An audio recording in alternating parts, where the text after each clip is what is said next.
My name is Heather Ruiz. I go by my blogger name, Heather Ruiz, and I just turned 25 years old. I have been a travel and lifestyle blogger and influencer for about 3 years now. When I was in college, no one was really, influencers didn't exist yet. No one really knew what it was. All that we knew was that there were a few people on Instagram who were posting these gorgeous photos and just getting tons and tons and tons of followers.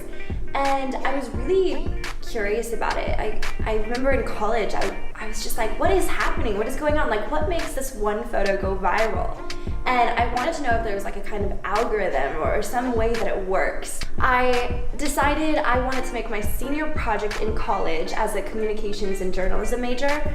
I wanted my senior project to be about social media. So I set off, not really knowing how, but I basically tried to figure out the culture of Instagram and really define that kind of like an anthropologist would, and understand the way that people relate to Instagram, how they use it, and understand how that little community works. And along the way, I also learned really how photos can kind of just take off and get tons and tons of engagement. And I also learned how to get lots and lots of followers. I learned that the key thing is to engage. If you engage with the right people who are in your niche and who are part of your core audience, then not only will they engage back, but they'll bring their community in to engage with you as well. So in about a year, I got 50,000 followers. I learned this new trait, this new amazing skill, but I didn't know what to do with it. So fast forward, 2 years later, I've graduated and I have a new job, and it's a real job. I think I knew after about 9 months that something was very wrong, because I was working at this dream job with this very successful core team of people, but I felt as though something was just not right. And I felt as though who I am, what I have to offer, my skills, my creativity, my abilities were not really being utilized, and I just had little teeny tiny chances of applying just maybe 1 or 2% of what I felt my skills actually were.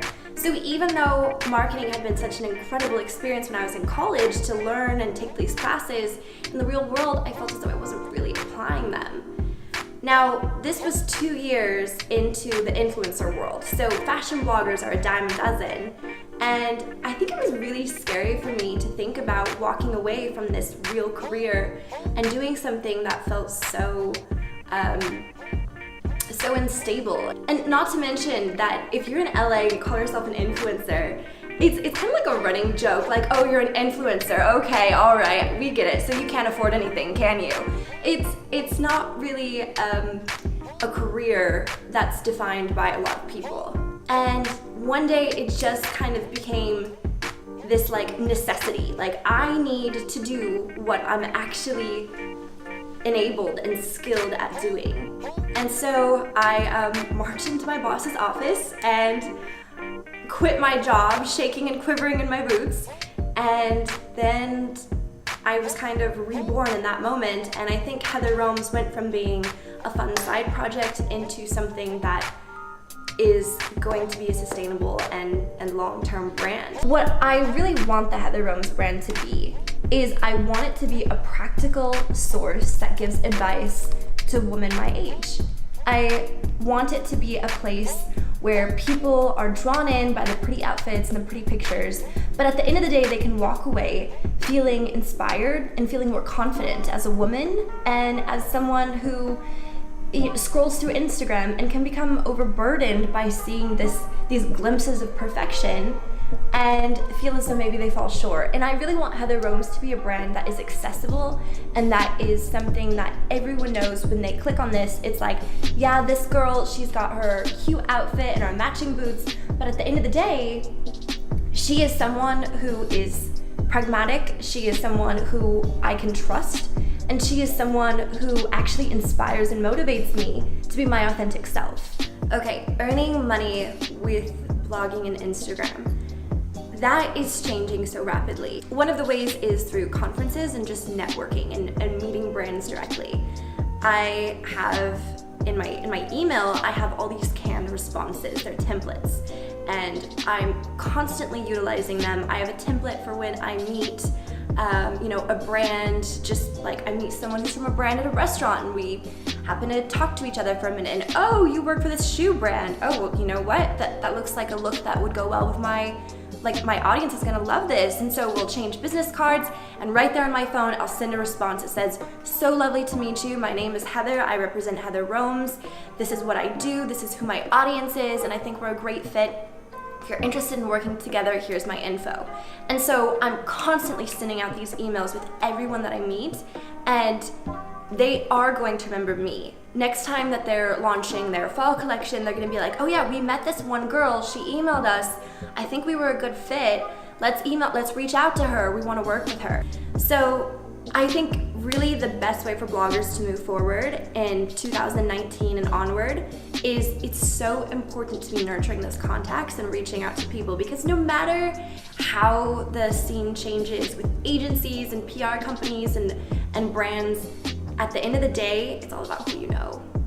I recently went to the Revolve Festival. This is my second time working with Revolve. It's kind of like a badge that if you're a blogger or an influencer, you go to the Revolve Festival. I think I could say it best this way. The Revolve Festival is created, like it was made to create FOMO, so that everyone who sees it is like, oh, I wish I could have gone, they're so cool, they're so awesome. What they don't realize is a lot of girls go to the Revolve Festival just to take pictures for 30 minutes and then they leave. But then, of course, there's a lot of people who go and they have a lovely time, they hang out with their friends and sip rosé all day, and they have a blast. And this year, that was finally me. The first time that I went to the Revolve Festival, I think I spent the entire time just like frantically taking pictures to be able to post, to pump out all my content. And the Revolve Festival is a great time of year to get good engagement because those hashtags trend for about 2 weeks. So if you're using that hashtag, you're growing, you're getting new followers, your engagement skyrockets. This year when I went to the Revolve Festival, I brought my bestie. She isn't a blogger, but I just reached out to her and I said, look girl, I need you here. This is a whole thing, like we gotta do this together. So we went in and we had the best time because we were just goofy. Like we didn't care. She laughs at me all the time because I grew up in the country and I didn't really read a lot of like magazines and I didn't watch a lot of TV. So I'm so oblivious to like who all these celebrities and stars are.